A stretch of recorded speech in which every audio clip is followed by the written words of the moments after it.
नमस्कार, बहुत स्वागत है आप सभी का। मैं हूं आपके साथ चेतन पाठक और आप देख रहे हैं स्पोर्ट्स स्टार। मेरे साथ मौजूद है मेरे सहयोगी केशव और बात होने वाली है पाकिस्तान में होने वाली चैंपियंस ट्रॉफी को लेकर, जो कि अब पाकिस्तान के लिए एक सिरदर्द भी है क्योंकि भारतीय टीम ने पहले ही जाने से मना कर दिया था और आईसीसी के नवीन अध्यक्ष बने जो जय शाह हैं, उन्होंने तो ताल ठोक कर कहा कि भैया नहीं आएगी भारतीय टीम, कर लीजिए जो करना है।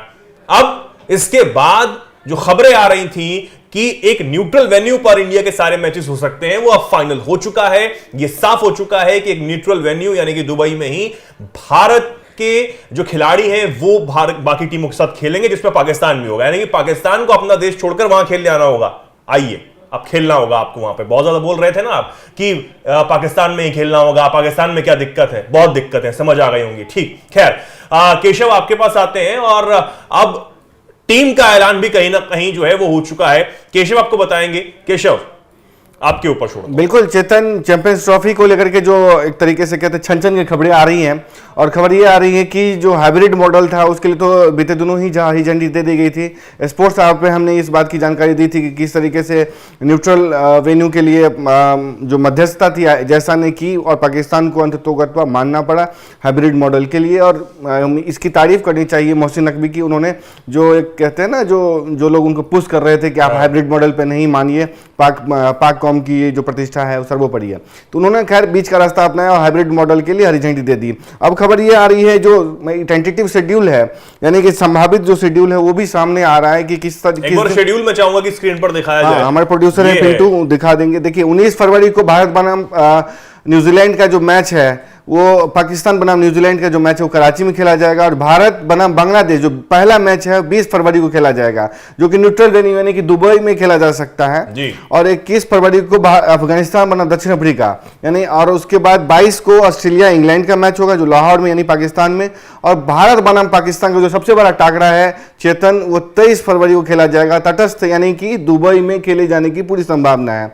भारत अपने लीग मैच जो है वहां खेला जाएगा। 2 मार्च को भारत बनाम न्यूजीलैंड का जो ग्रुप स्टेज के 3 मैच जो पहला मैच होने वाला है पाकिस्तान के साथ भारत का, वो 23 फरवरी को होने वाला है। हाँ, उससे पहले भारत एक मैच खेल चुका होगा बांग्लादेश से 20 फरवरी को, और उसके बाद 2 मार्च को न्यूजीलैंड के साथ तटस्थ वेन्यू यानी कि किसी न्यूट्रल वेन्यू दुबई में हो सकता है, शारजाह में हो सकता है। वो अभी तक जो है फाइनल नहीं हुआ, लेकिन ये कहा जा रहा है एक तरीके मतलब पुख्ता सूत्रों से कहा जा रहा है कि दुबई ही हो सकता है जहां पे ये मैच खेला जाएगा। अगर ग्रुप स्टेज की बात करें तो भारत अगर अच्छे तरीके से खेलता है, अगर दोनों मैच जीत लेता है पहला और पाकिस्तान वाला मैच भी जीत लेता है, जिसकी पूरी संभावना है क्योंकि भारतीय टीम से हम कोशिश कर रहे हैं कि फॉर्म में है, और जिस तरीके स्क्वाड हमारा एक तरह रहा है वर्ल्ड कप T20 का जिस तरीके से रहा है, हालांकि पाकिस्तान भी हमें टक्कर दे सकता है। जिस तरीके उसने इतिहास रचा है, दक्षिण अफ्रीका में व्हाइट वॉश कर दिया उसको वर्ल्ड कप में, सॉरी बायलैटरल सीरीज में साउथ अफ्रीका को, ये अपने आप एक भारत के लिए चिंता की बात हो सकती है। लेकिन भारत अगर दोनों मैच जीत लेता है तो पूरी संभावना है कि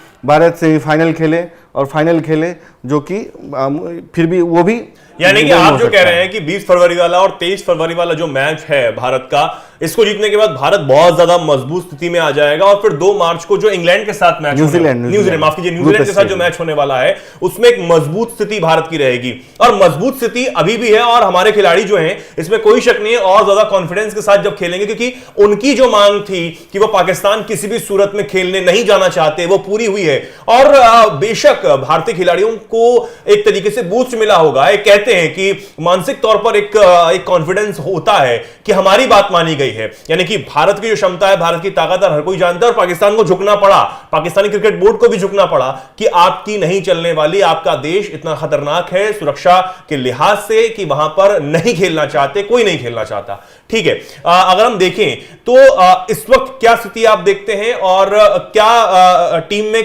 कौन रह सकता है, किनको आउट किया जा सकता है?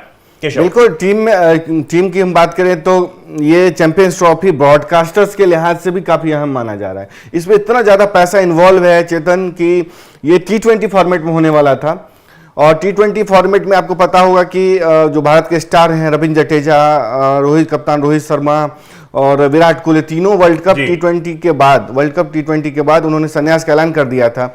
अगर ये T20 फॉर्मेट में होता है तो तीनों स्टार जो बल्लेबाज हैं, खिलाड़ी हैं, टीम इंडिया के स्क्वाड का हिस्सा नहीं होते, तो ऐसे में ब्रॉडकास्टर्स के लिए एक तरीके से बड़ी चुनौती हो रही थी किस तरीके से इससे ज़्यादा पैसे की उगाही की जाए, कैसे कमाया जाए, किस तरीके से इसको ज़्यादा और स्टार बनाया जाए। तो उन्होंने आईसीसी पे दबाव डाला कि आप इसको 50-50 फॉर्मेट में कराइए। ये पहले भी 50 फॉर्मेट में होता था, लेकिन अगर जितने मैच जैसे आईपीएल बढ़ने लगे, पीएसएल होने लगे और दूसरे T20 वर्ल्ड कप ऑलरेडी होता था, तो इसे T20 फॉर्मेट में कराना आईसीसी के लिए थोड़ा सा मुफीद नहीं हो रहा था। लेकिन फिर भी आईसीसी ने इसको मतलब कह सकते T20 में कराया। बाद में इसे क्या कहते हैं, भारत ये ब्रॉडकास्टर्स की मांग पर और दूसरे जो स्टेक होल्डर्स हैं उनकी मांग पर इसे 50-50 फॉर्मेट में किया गया, ताकि विराट कोहली, रोहित शर्मा, जडेजा और दूसरे लोग जो संन्यास ले चुके हैं वो 50 फॉर्मेट में खेल सकें। बिल्कुल। तो मुझे लगता है ये तीन तो स्क्वाड के हिस्सा हो सकते हैं। जसप्रीत बुमराह हो ही सकते हैं और गिल हो सकते हैं, उसके अलावा जो है केएल राहुल को शामिल किया जा सकता है, सिराज हैं दावेदारी ठोक रहे हैं, ईशान किशन की बात सामने आ रही है कि ईशान किशन भी अपनी दावेदारी ठोक रहे हैं, उस पर हम अलग से बात करेंगे। उसी ऋषभ पंत की भी दावेदारी है, वो भी स्क्वाड का हिस्सा हो सकते हैं। तो ये सब तमाम हैं। और देखें तो कुलदीप यादव हालांकि रिकवर नहीं हो पाए हैं, तो मुझे लगता है कि वाशिंगटन सुंदर टीम के साथ शामिल हो सकते हैं। यजुवेंद्र चहल पर टीम की नज़र रहेगी क्योंकि वो भी काफ़ी स्क्वाड से बाहर चल रहे हैं। तो ऐसे में ये एक स्क्वाड हो सकता है, टेंटेटिव स्क्वाड हो सकता है जो खेलते हैं। अगर रविंद्र जडेजा टीम का हिस्सा होता है तो एक स्पिनर दूसरे को कमी की जा सकती है, दूसरे स्पिनर के रूप में वाशिंगटन सुंदर खेल सकती है चैंपियंस ट्रॉफी में। बिल्कुल। और अब देखने वाली बात होगी कि कौन कौन टीम में रहता है, लेकिन ये तो फाइनल हो चुका है कि भारतीय जो टीम है वो किसी न्यूट्रल वेन्यू पे ही अपने सारे मैचेस को खेलने वाली है। और फिलहाल के लिए बहुत बहुत धन्यवाद केशव, आपका हमारे साथ जुड़ने के लिए। हमारे दर्शकों का बहुत बहुत धन्यवाद। और हमारे दर्शक इस पर क्या कुछ सोचते हैं, क्या कुछ आप कहना चाहते हैं हमारी टीम के बारे में और पाकिस्तान के बारे में जो कुछ आप बोलना चाहें, कमेंट सेक्शन में आप जरूर बताइए और देखते रहिए स्पोर्ट्स आवर। नमस्कार।